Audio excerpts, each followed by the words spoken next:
All right.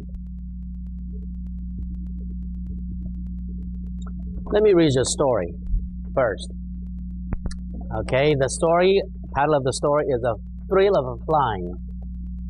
This is what I want to do if I have enough money to buy an airplane and have a thrill of flying. All right. A farmer was driving down the road and one day and noticed a sign by the local airport that says, "Experience the thrill of flying." The farmer thought to himself, tomorrow is my wife's birthday. I'd love her to experience the thrill of flying. That would sure make a nice birthday present. So farmer went into the airport and after some time found a pilot and wife on a flight over their farm. The pilot owned a small open cockpit plane that would certainly give his life a thrill, but the pilot's price was too high. So the pilot bartered with the farmer bartered with the pilot for a long time, insisting on a lower price. Finally, the pilot agreed on one condition. The farmer and his wife had to promise not to say a single word during the entire flight. One word spoken aloud, however small, would increase the price to the pilot's original fee. The farmer's determination to give his wife a thrill of flying was only surpassed by his determination to spend a little money as possible, so he agreed to the condition. Next morning, the three of them took off, and soon they were high in the air. The pilot knew if he did a few roller coaster dips and turns with the plane, the couple would soon speak up, and he would receive the higher price. With that in mind, the pilot dipped and turned and climbed and dived, even did a few loop-of-loops, but no sound was uttered. Not a scream, not a whimper, nothing but silence. As they were landing, the pilot, amazed at the determination of his passenger, yelled back to the farmer, "I can't believe that you didn't take something up there. Why? I dipped and turned and climbed and dived as never before, but you were quiet all time. I guess you win." The old farmer shouted back, "Well, you almost won, son. You almost won. I sure felt like hollering when my wife fell out."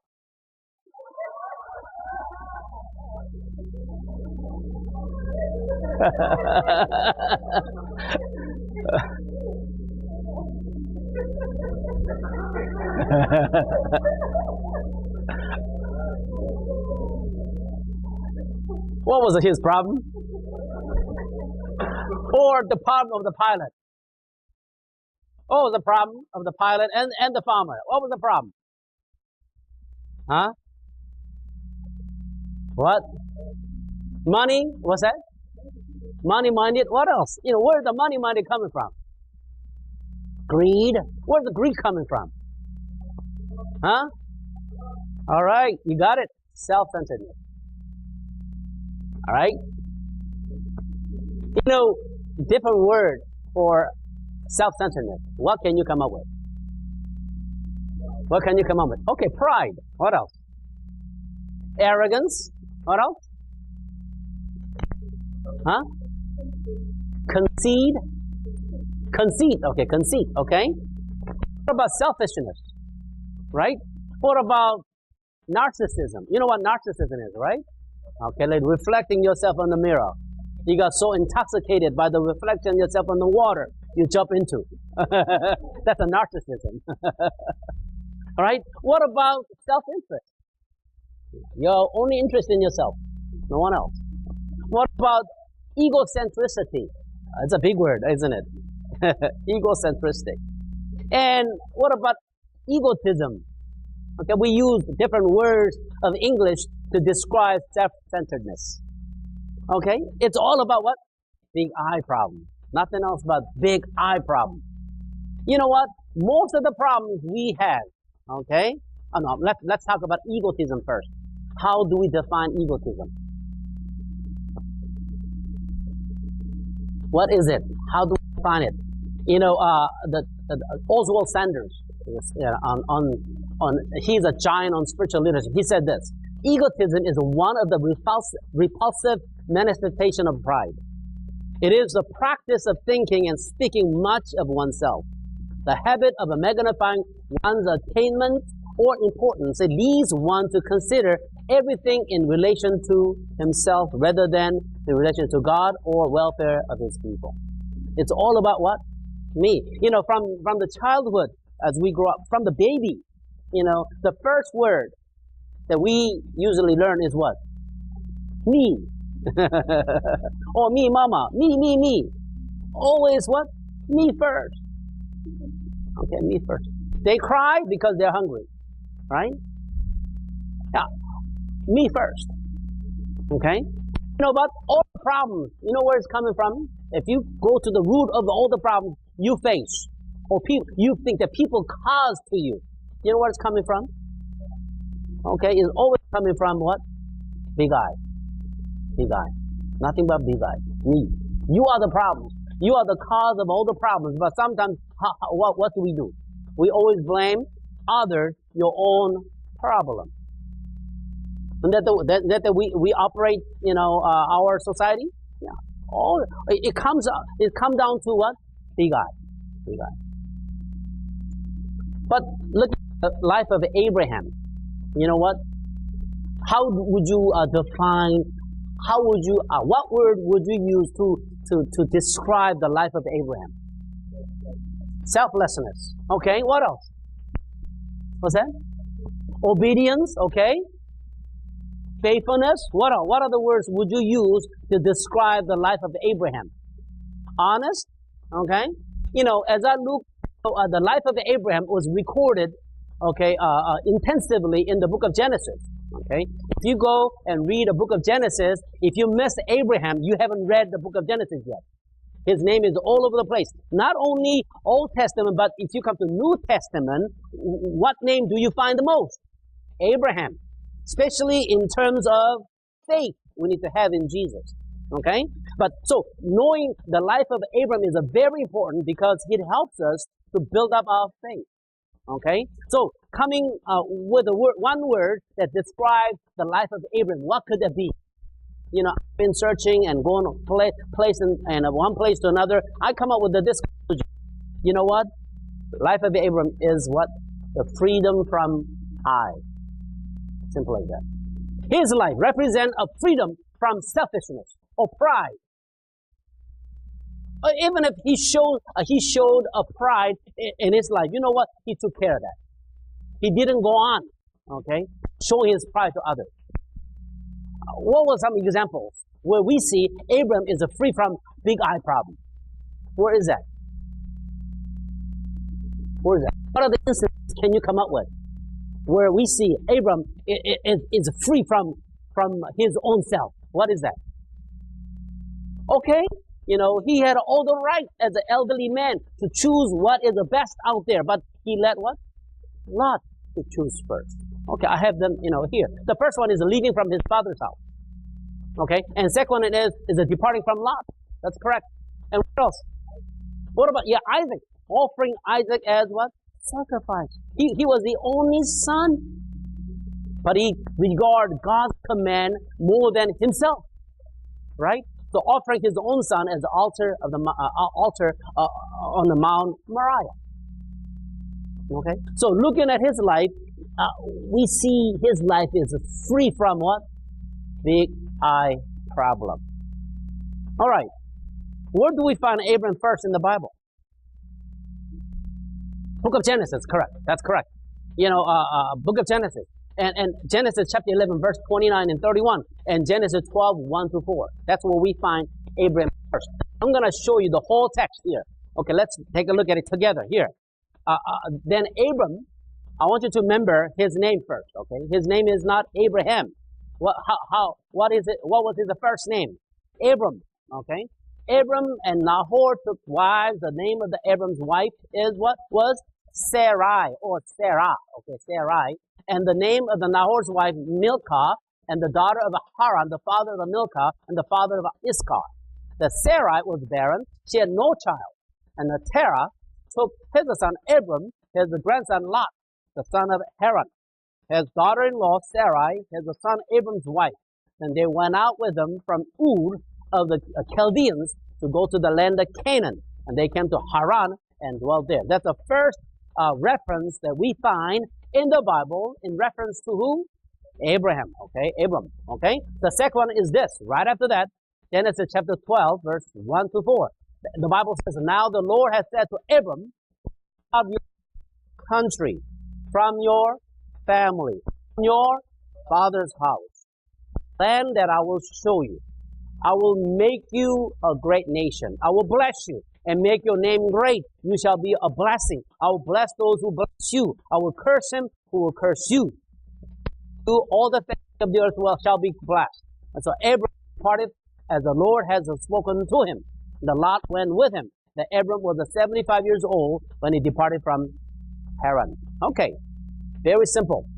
Is it easy for someone to move from one place to another when he's over 70 years old? My mother just turned to 79, and I had to move her from where she was to a new apartment. She didn't have much, but it was hard. Not easy. When you get older, you don't want to move. I moved so many times in my life.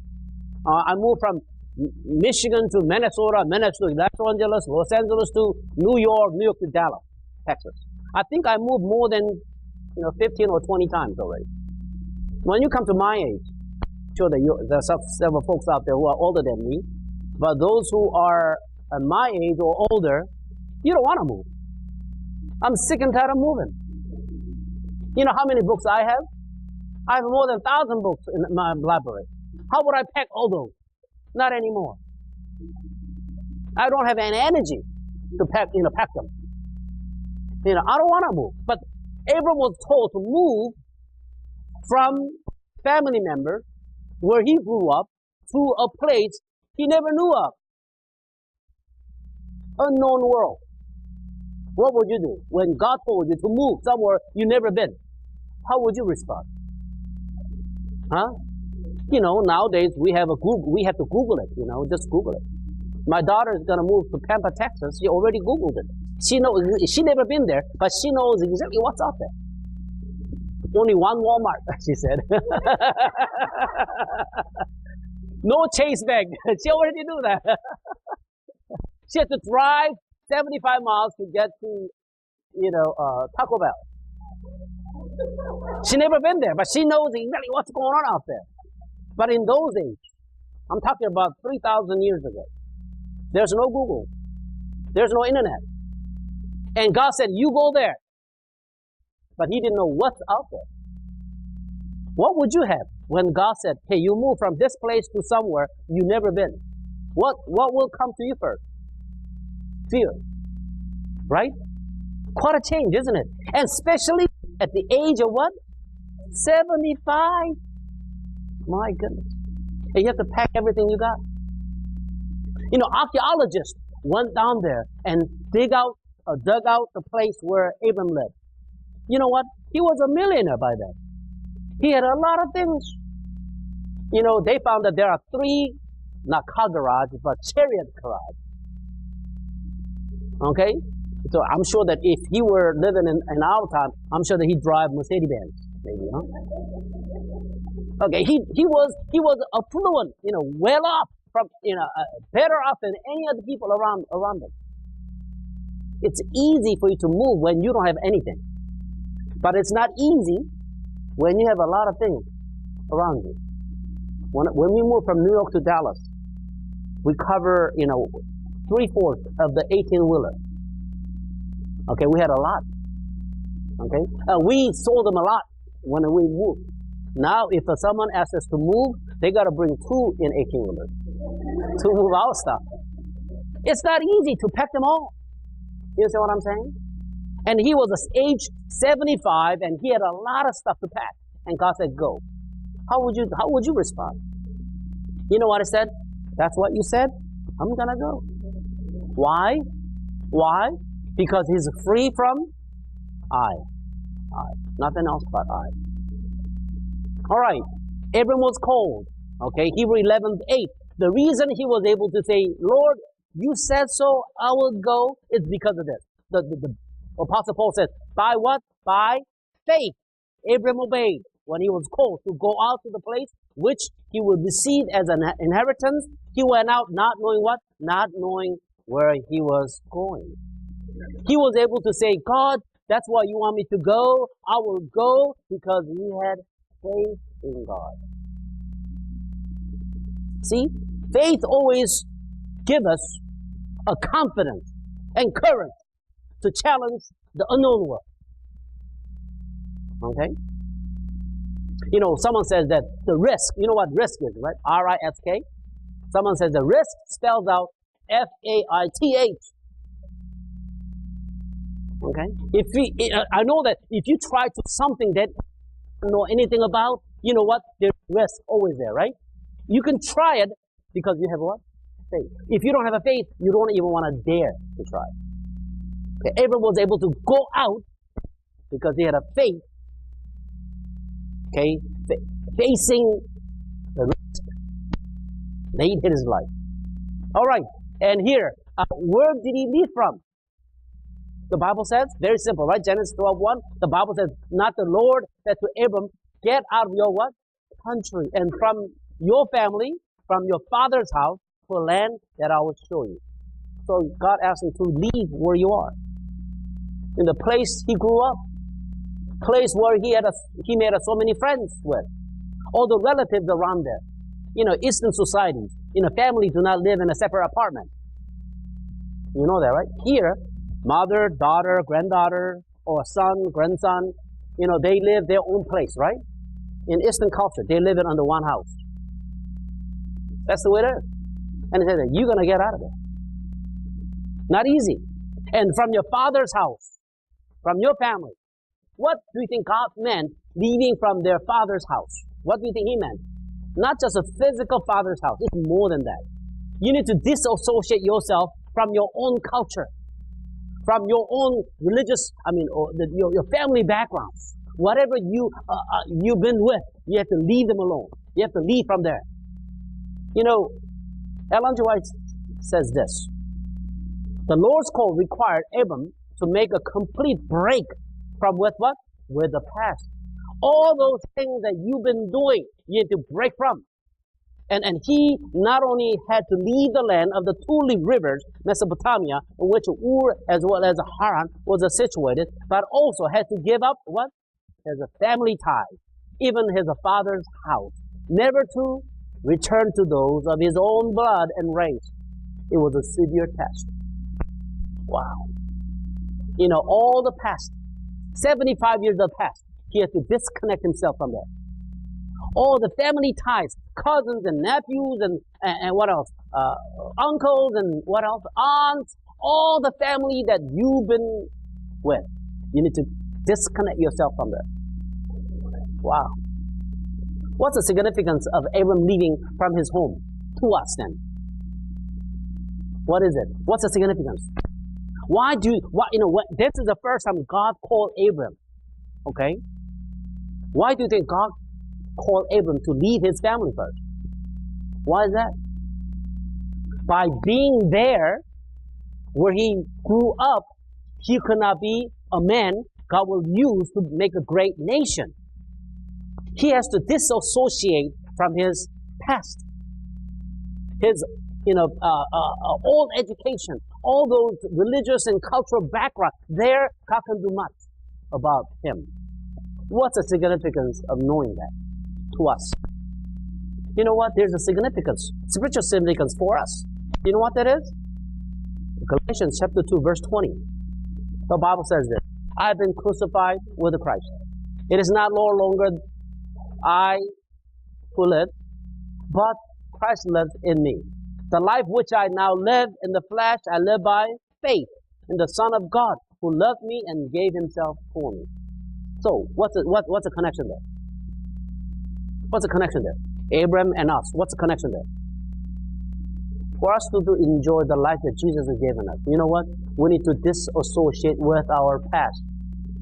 We are always hung on to what? Our old self, old baggage.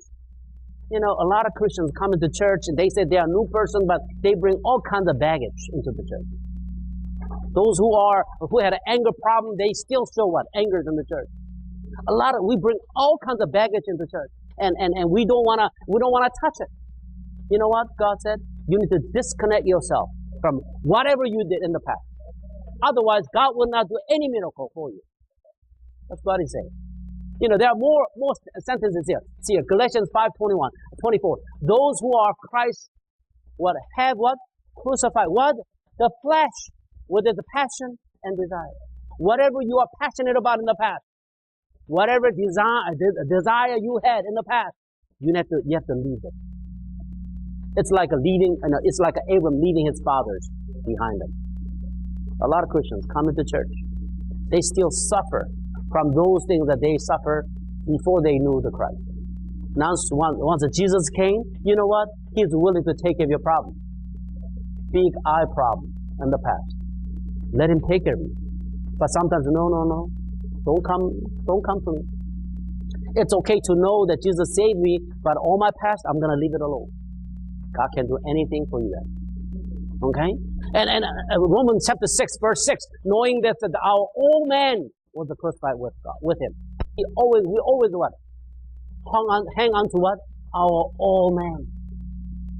And that the body of sin might be done away with.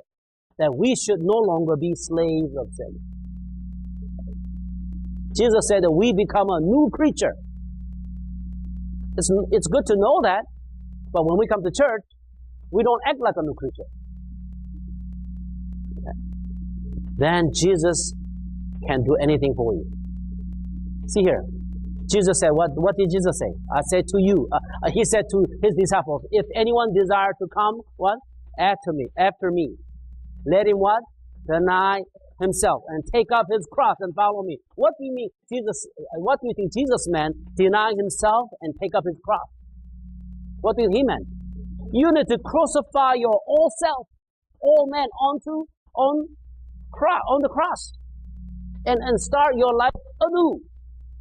That's what He's saying. It's like Abram leaving his own family. All right. Ellen G. White was very strong on this. Everything good in man and woman is the fruit of the working of the Holy Spirit. The Spirit teaches us to reveal righteousness in our lives. The greatest work that can be done in our world is to glorify God by living the character of Christ. God will make perfect only those who will die to who? Okay. A lot of Christians gathering together every Sabbath, but they're not bringing death to herself. They still bring their old self. That's why we are not able to glorify God together. If you really want to glorify God together, if we as a church want to glorify God together, you know what we got to do? The first thing we got to do is we got to bring our old self to God and ask Him to kill it on the cross. Then God can do miracles. I met a lot of Christians. I met a lot of Christians coming to me and talk to me about the experience that happened 35 years ago. They could not drop it. So-and-so hurt me so much when I was young. I'm still suffering. My husband who divorced me, I haven't done anything wrong, and he did such evil things to me. He was still chewing the bitterness of the relationship, past relationship. Hung on to that. Drop them at the feet of Jesus. He will take care of that. And don't ever meditate and chew on it, because it's all gone. What good is it to go back and chew that is happening in the past? For now, nothing. Right? Now, we have a lot of bitterness and anger and frustration, resentment, and built up in us, and we always hang on to that. And Jesus said, no, you have to leave them alone. Start all anew. They'll be fine. Hebrews chapter 11, verse 8. By faith, Abram, what? What does the Bible say? Obey. He was called to go out to the place which he would receive as an inheritance. He went out and not knowing where he was going. What did Abram do when he was called? The one word. I'm going to bring that word over and over again. Okay, what is that? Obey, obedience. Okay, like Sister Pat said, one thing that really represents the life of David, the life of Abram is what? Obedience. But obedience doesn't just come accidentally. What was behind that? Faith. Faith, obedience goes together. All right? If you don't have faith, you're never going to obey. Prerequisite of God's blessing. Ellen G. White says this. The word of Jehovah begins with what? A command. Continue with a promise. And ends with blessing. And these three significant aspects characterize every manifestation of God to men. The promise of God are fulfilled and his blessing are received only as his command was obeyed. Men are usually desirous of sharing God's blessing and realizing his promise without what? Cooperating with his requirement. We always talk about blessing, but we do not know there's a requirement of the blessing that God promised. What is that? Obey. If you don't obey, there's no blessing. Maybe that blessing comes from somewhere else. If you want to enjoy the true blessing of God, you need to show obedience first. Asking God to give you blessings without obeying, maybe it comes from Satan. Who knows? Very important. Our total commitment to obeying God's command, there'll be no blessing to receive from him. I want you to remember that. Very important. That's a summary of my sermon today. We need to be obedient to God's command. We ask God to bless us financially. Correct? Finding a good job to bring food on the table. But are you faithful in returning tithes?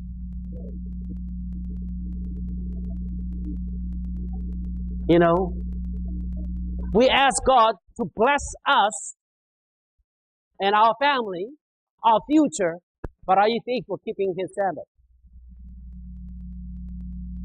You don't do that. We always what?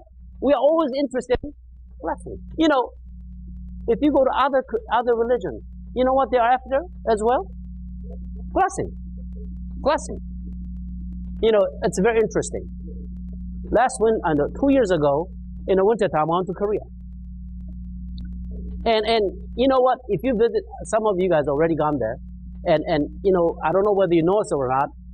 If you land if you are in the Seoul area, you will see so many churches, one after another, or Buddhist monk and a Buddhist temple, from one block to another. There's so many of them. You know what? During the year, they are quite empty. There's no folks coming to church or Buddhist temple. But when the college examination comes up, like a SAT, National College Examination comes up, you know what? All the parents are there. Even 4 o'clock in the morning. What are they looking for? Blessing. But they don't really care about God. They don't really care about obeying God. They really care about their children be blessed to get to the college they want to go. You know what? Christians, you and I, are much better than they are. All right? For us to enjoy God's blessing 100%, we need to what? Obey him. All right? How did he obey? The Bible says, the Paul was quite specific. 11:8. What did he say? By what? Faith of Abraham obeyed. Wow.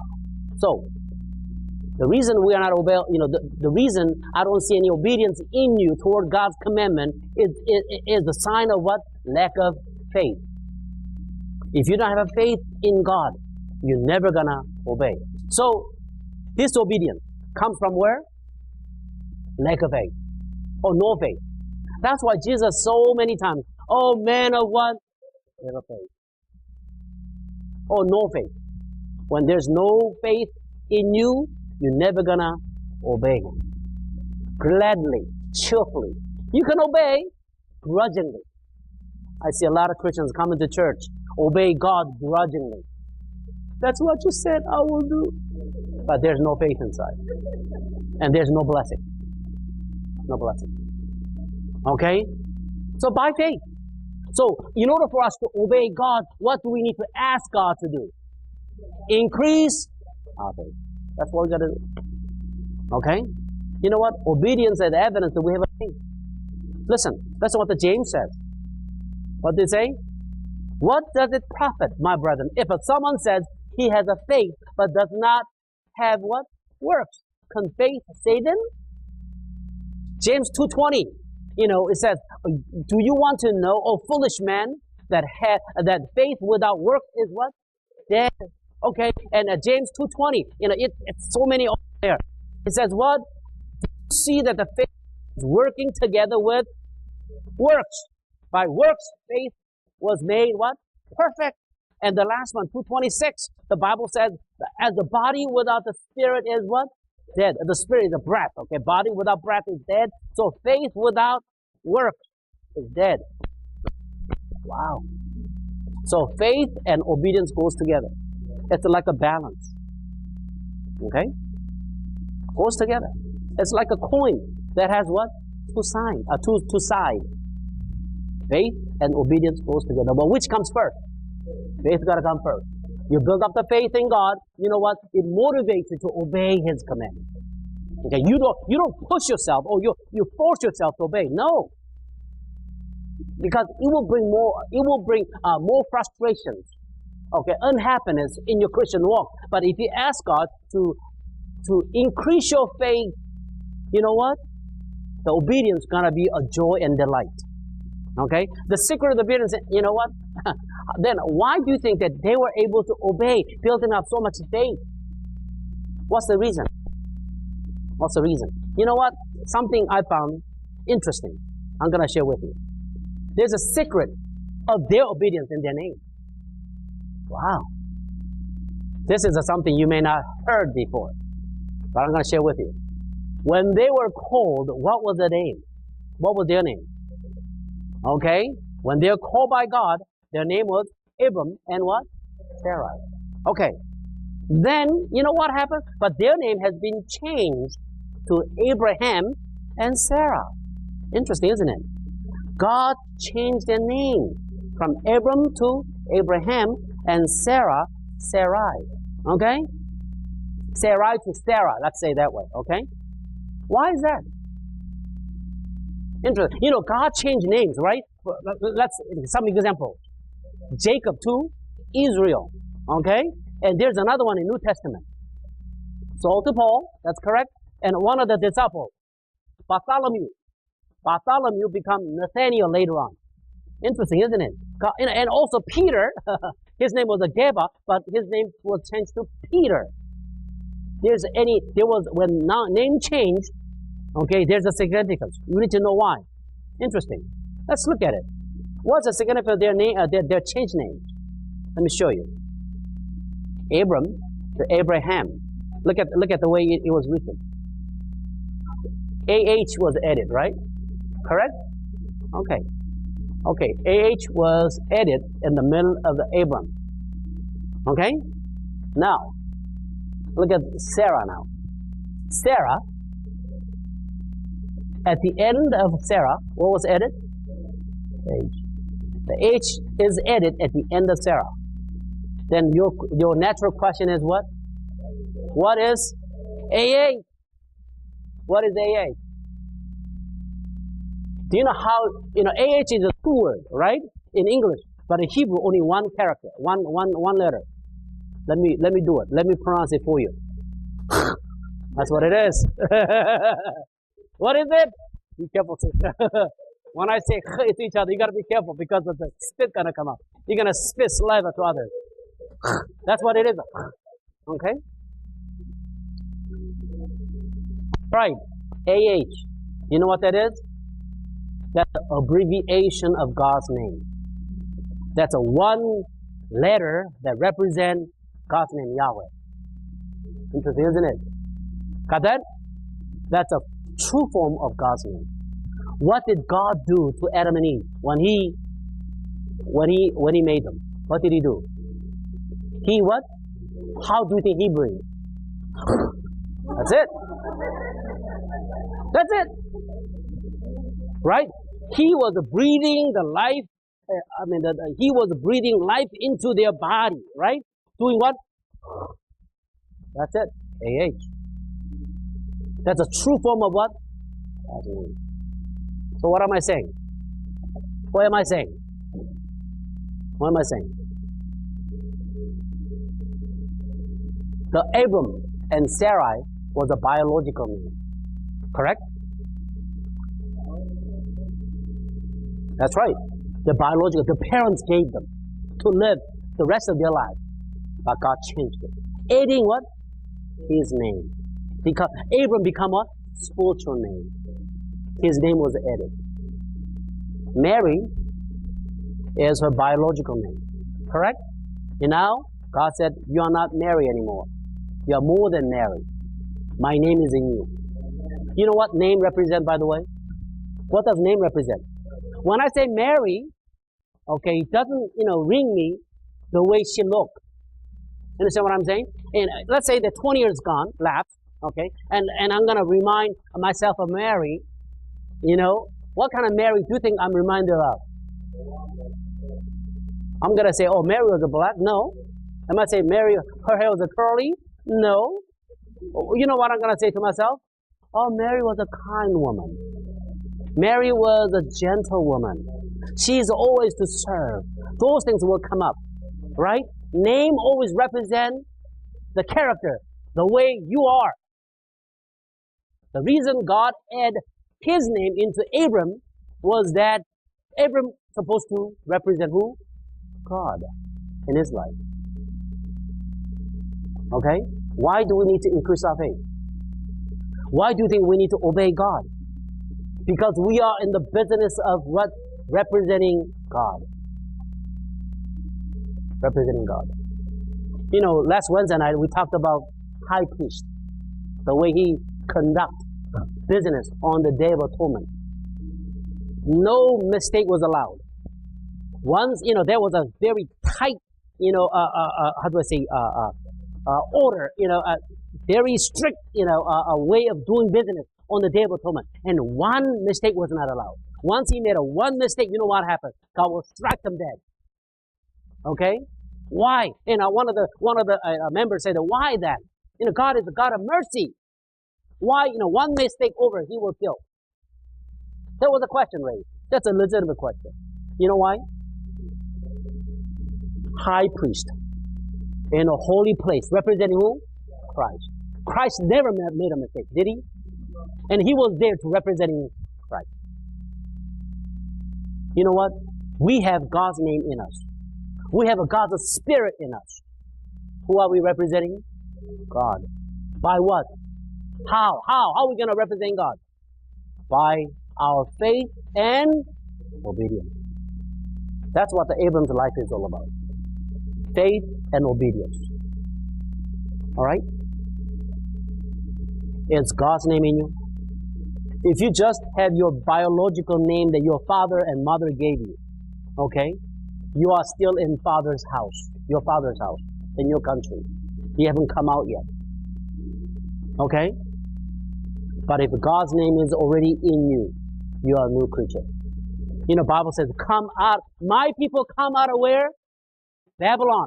You know what the Revelation said? My people come out of what? Babylon. You know what Babylon represents? Confusion. You are living in the land of confusion. Okay, God says to come out of there because there's no hope. I know that some of you guys are still in your father's house, in your own country. What was that? The prodigal son says a far country. You are still in a far country. And God is telling you to come out and join him so that you will enjoy a new life representing him. And I want you to make a decision today. Abram called him out from his father's house, becoming a new person, Abraham, giving him his name, representing God's life. What about you today? What about the week that we just spent? Did I ask a question? Did I represent God right? Or I just lived my life the way it was? If you haven't, you know what? You're still in your own country. God asks you to come out. Okay? And from this week on, when you go out in the world, you need to represent what? God. You gotta be people of what? Got that? Yeah, you gotta be people of what? God's breath in you. Living such a, how do I say, excited life. Being excited, it's always good, right? Yeah. Let me tell you what I'm excited about. Because Brother Roy is here. Let me tell you, Brother Roy, what really excited me last week. You'll be excited too if it happened to you. Last week, I got a call from one of my colleagues in Dallas, because he know that I'm playing golf. He asked me to take out the golf. I said, go ahead, let's go. It was a beautiful day, so we went out. And I was not doing well. First hole, I had a par. Second hole, I had a bogey. Terrible. Third hole, another bogey. Fourth hole, you know what bogey and you don't know what I'm talking about, right? It's all over your head, right? But Roy knows. You know what? Is that fourth hole, I had a double bogey. So I said, oh, my game is over today. I'm not going to play anymore. I was about to quit. Went to the hardest hole in 18 holes, and it was a 435 yards to go. Par 4. I had a nice drive shot, and I had around 160 to go. Okay, it was uphill. And I brought my 3-iron and hit it well. Went straight up in the air and landed somewhere, because I could not see up in there. And I went up there and looking for my ball. It wasn't there. All over the place I tried to find my ball. It wasn't there. The last place I went, you know what there was? Hole itself. I went there and ball was right in there. I had an eagle in my life. Look at that. That really excited me, right? You know what? As I pulled the ball out of the hole, am I really excited about God like this? That's a question I ask. Am I really excited about God that I preach? I try to introduce others, and I share with a colleague. Hey, do you see me excited about this? Have you seen me excited about other souls? You know what he said? Not often. That's what he said. What are we excited about? What are we excited about, brothers and sisters? We got to be excited about God is in us first, correct? Living a life of what? Right? Then what? We got to be excited about telling others about God who is in us by representing Him. There are two things required. What is that? Number one is what? Faith. We need to ask God to increase our faith. Once faith is being increased, you know what? We're going to live a life of obedience. So there are 4 questions I want to ask. Let's move on. I already done that. 4 questions I want to ask. How has your faith been expressed or acted out in the form of obedience so far? I want you to ask that question seriously. Another one. What are the reasons we did not obey fully in faith what God commanded us to live? What are the reasons? What is a holdup? What is obstacles in front of you that prevent you, obeying God fully? Ask that question to yourself. Okay, next one is, what would you like to do in order to have HAH in you so that you may be completely obedient to His commandment? What would you do? What would you do? Let's open our floor. What would you do, brothers and sisters? Tell me, what would you do to live such a great life God expects you to live? Faith and obedience goes together. What would you do? Come on. Say it again. Practice. Okay, what else? Quiet. Okay, finding a mentor. Good. What else? Pray without ceasing. What else? Show up in the prayer meeting. I like that. Okay, what else?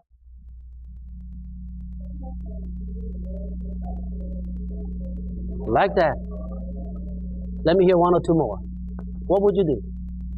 To live your life fully obedient to God with a full surrender of yourself in faith. What would you do?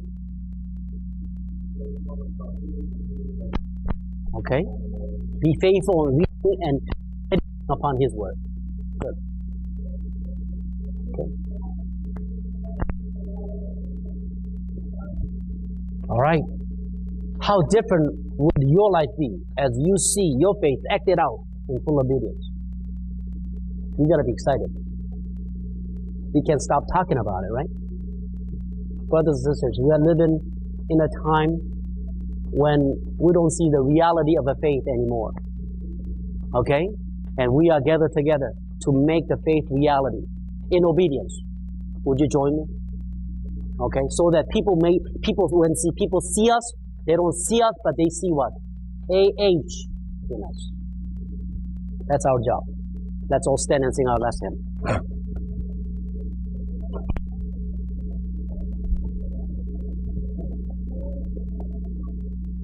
What was our last hymn?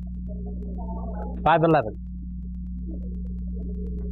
We're going to sing first and last stanza only.